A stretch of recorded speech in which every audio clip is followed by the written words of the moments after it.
bakunzi ba Holy Mountain TV, bakunzi b'ubwami bw'Imana aho muri kumande zine z'isi, tubashimire cyane kandi turabaye kaze kandi turazi ko mukomeza kubana natwe igihe cyose muba muhari, igihe cyose kandi muba mudusengera mutwitwararitse bwose. Turi ku ishengero musanzwe muzi canke hari abatarizi turi babwiye ni Kigdom Palace irongowe na Apotre Israel riri mu Kanyosha. Abatari barizi bumvise yuko riri mu Kanyosha, ejo ni mwabona ubutumire muzoze cyane. Ariko turi kumwe n'umutumire uno munsi batumiye mu gikorwa ciza kandi kinini ciswe Anastasis Worship. Amazina yiwe ntituyavuga ariko mu cibaro ciwe atubwire nindi. Nitwa Gift ndayishimiye, haba ndi umutumire muri kino gikorwa. Murakoze.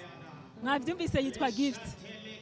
Abadatabura Gift cyarico ni ingabire, murumva yuko ni ingabire ya Kigdom Palace, ni ingabire ya Holy Mountain TV, ni ingabire y'ubwami bw'Imana. Aho uri hose umenye ngo umuntu wese aje ku nzira yawe aba ari ingabire, natwe wakoze kutubera ingabire. Uno munsi uri umutumire uje guhimbaza hano. Mbega ni inshuro ya mbere bagutumiye canke wari usanzwe uhaza ni nko muhira? Kuva bimukana ubwa mbere. Mwavyumvise yuko si rya mbere bamutumiye ariko kuva baje mu kibanza gishasha ryo bari rya mbere haje. Iyo uri kurahimbaza Imana ubu uri kuraduha twebwe tukakira biciye mu guhimbaza. Mbega nawe iyo uri kuratanga mu guhimbaza nawe hari ico wunguka? Kinini cyane.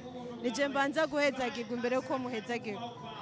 Mwavyumvise yuko imbere kuduhezagira nawe aba yahezagiwe, aba yasenze, aba yarimbuye ijambo, aba yabibayemwo aduhereza ubuzima nawe ariko arabamo.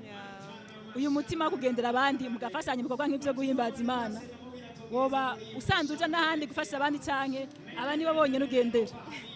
Oya saba mbere ahubwo Bibiliya avuga ko babiri baruta umwe.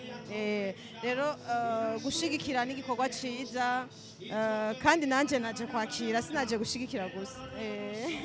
Mwavyumvise yuko araza gushigikira ni igikorwa ciza kugendera abandi agashigikira abandi, ariko nawe nyene ntaduhereza gusa arakira.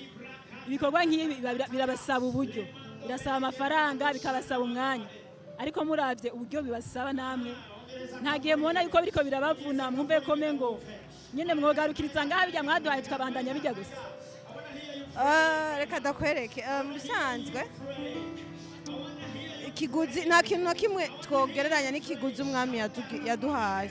Rero amafaranga nayo umwami umva amusubirako, ntaco twokora ngo tumve ko ari kinini imbere y'umwami. Abivuze neza cyane kandi afashe benshi gutahura. Mwumvise yuko birabasaba amafaranga. Iyo mubonye muje guhimbaza mugasanga ingoro y'Imana yashadije, hari ivyuma bikwiye, hameze neza, hari decor, hari ikintu cyose, intebe zirakwiye, umenye ngo abari abantu bashizemo ingufu, bashizemo uburyo, bashizemo imitahe minini cyane.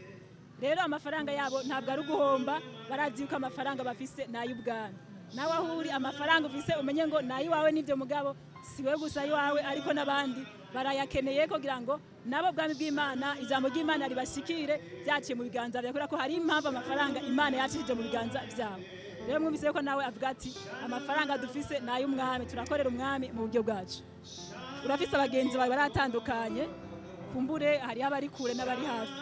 Urafise akajambo ushobora kubifuriza canke abakunzi ba Holy Mountain TV n'abakunzi bawe, umwanya ni gwabwira ngo ubashikirize akajambo kari ku mutima? Nuko nobashimira mwese kuba mwitanga kugira ngo ubutumwa bugere kure. Ndashimiye umuntu wese ashigikira kino gikorwa, yashigikiye kino gikorwa, ashigikira namwe bwe Holy Mountain TV. Imana ibahezagire, muri abantu b'umumaro cyane. Muri umugisha cyane Holy Mountain TV turabishimiye, mukomeze gutera imbere cyane, mwarahezagiye. Mwakoze.